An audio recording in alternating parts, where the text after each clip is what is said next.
Imagina que alguém tenta deliberadamente não se lembrar de um determinado evento. Ou melhor, tente você mesmo agora. Não pense num gato preto. Ou ainda melhor, não pense na última vez que você viu um gato preto. Conseguiu? Provavelmente não. Isso acontece porque memórias e eventos privados, em geral, eles não são comportamentos voluntários. Uma vez que um evento ocorreu, se lembrar dele é relativamente automático, em uma série de circunstâncias e gatilhos. Acontece então que grande parte das pessoas vai usar uma estratégia que a gente chama de esquiva experiencial, como uma estratégia para evitar eventos aversivos, memórias, pensamentos e sentimentos desagradáveis. O problema dessa estratégia é que, mesmo que ela pareça funcionar a curto prazo, ela cria uma série de outros problemas, como restringir a possibilidade de um indivíduo se comportar de acordo com seus objetivos pessoais, ou limitar a sua capacidade de atuação, limitar a sua capacidade de estar presente em determinado momento, e assim poder fazer diferente, experimentar diferente. Por exemplo, alguém que passou por uma desilusão amorosa e evita a todo custo tocar naquele assunto, uma vã tentativa de não se lembrar. Essa pessoa pode até ter a curto prazo a sensação, a ideia de ter superado, já que ela conseguiu seguir com a sua vida, continuou fazendo as suas coisas. Só que em contrapartida, inconscientemente ou não, ela passou a evitar a intimidade com alguém, se esquivando continuamente de sentimentos, de pessoas, de relacionamentos. Esperando o barulho. Esperando a do barulho. Tudo isso para evitar uma nova desilusão, evitar aquela dor. Mas ele e ela chegam no consultório com um pedido muitas vezes bem formulado e claro para mim, aparentemente objetivo. Eu me sinto sozinha. Sinto como se eu tivesse o dedo podre para relacionamentos. Eu quero encontrar alguém e ser feliz. Ou então, eu tenho me sentido ansioso, angustiado e eu não quero me sentir assim.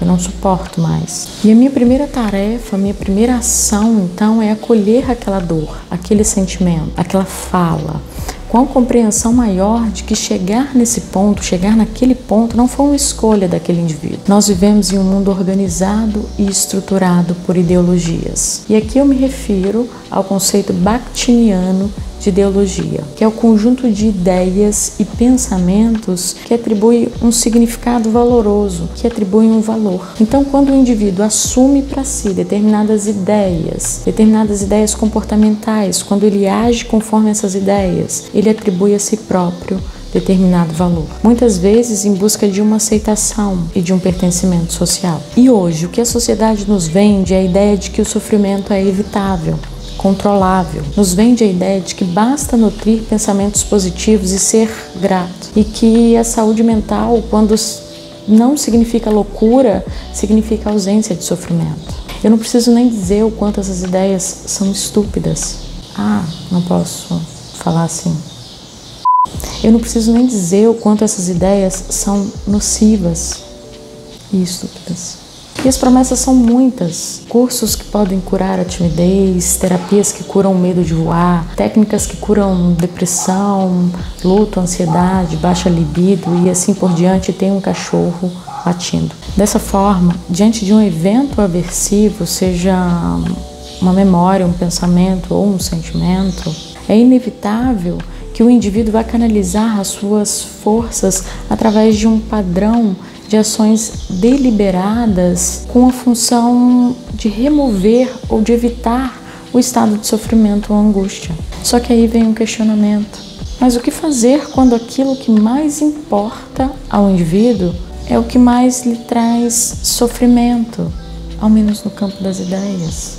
O que fazer quando o que ele mais quer é encontrar alguém para se relacionar e ao mesmo tempo é o que ele mais teme, é o que mais lhe traz sofrimento? Pode até ser que por um período de tempo ele tenha conseguido suprir a porra desse cachorro.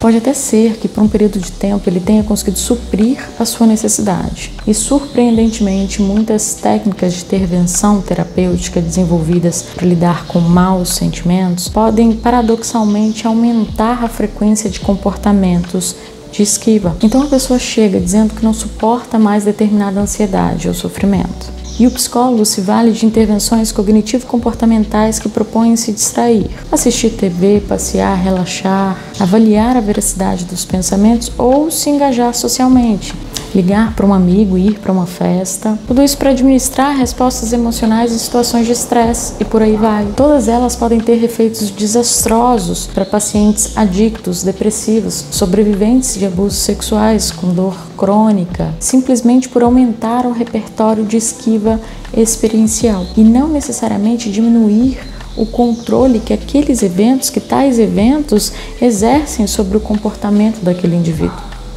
Nervosa? Tô ficando.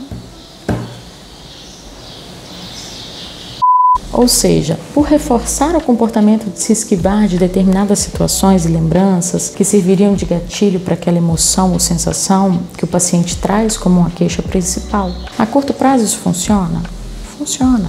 Ou ao menos parece funcionar. Esse padrão sugere que o desempenho pessoal é determinado principalmente pelas tentativas de remover e evitar o sofrimento imediato, mesmo que a longo prazo isso possa gerar sérios comprometimentos. E é certo que a maioria dos pacientes que chegam para mim, que se comportam de acordo com esse esquema, com esse padrão, estão profundamente convencidos de que as suas estratégias são coerentes e importantes à sua sobrevivência emocional. Assim, diante da regra, eu não posso viver com tanta ansiedade, o padrão é controlado tanto pela retirada imediata do estímulo aversivo, que pode ser eu não vou para a faculdade, eu não vou falar em público, eu não vou àquela reunião, eu não vou àquele encontro, com um extraordinário poder de coerência verbal.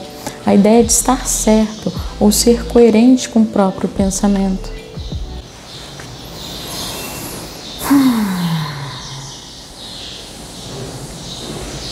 Quanto barulho.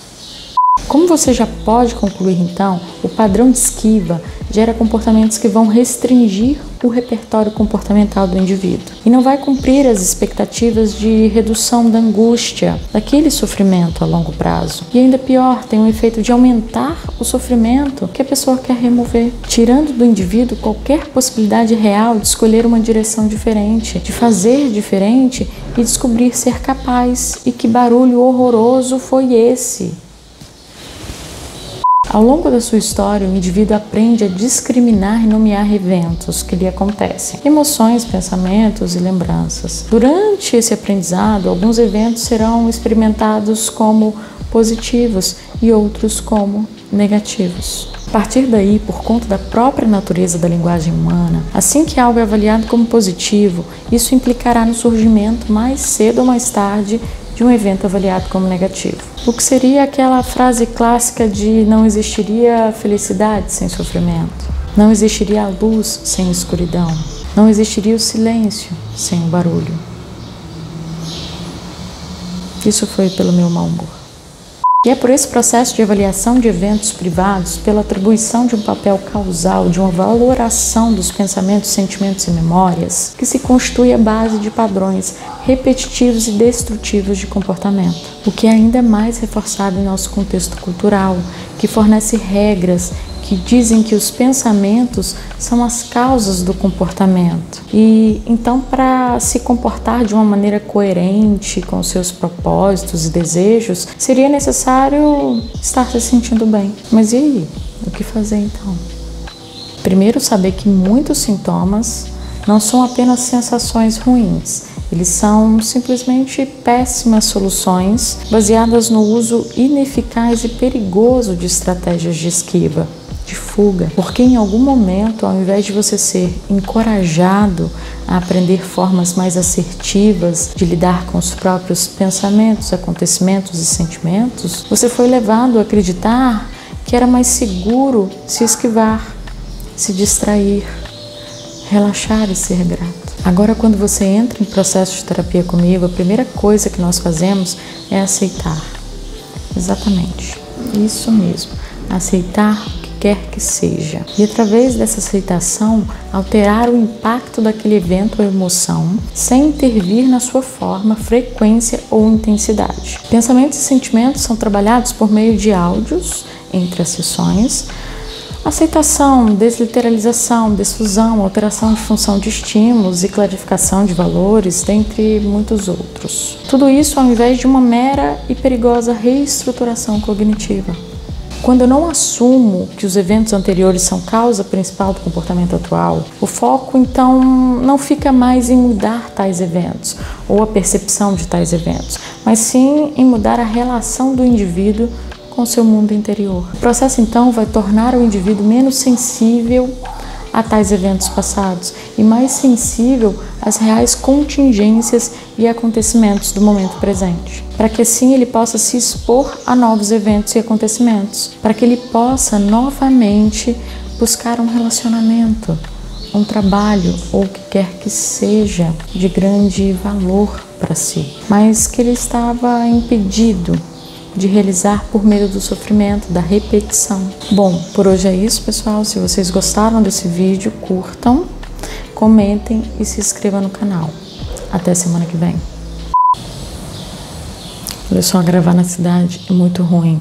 Para gravar um vídeo de 15 minutos, eu demoro 60 minutos.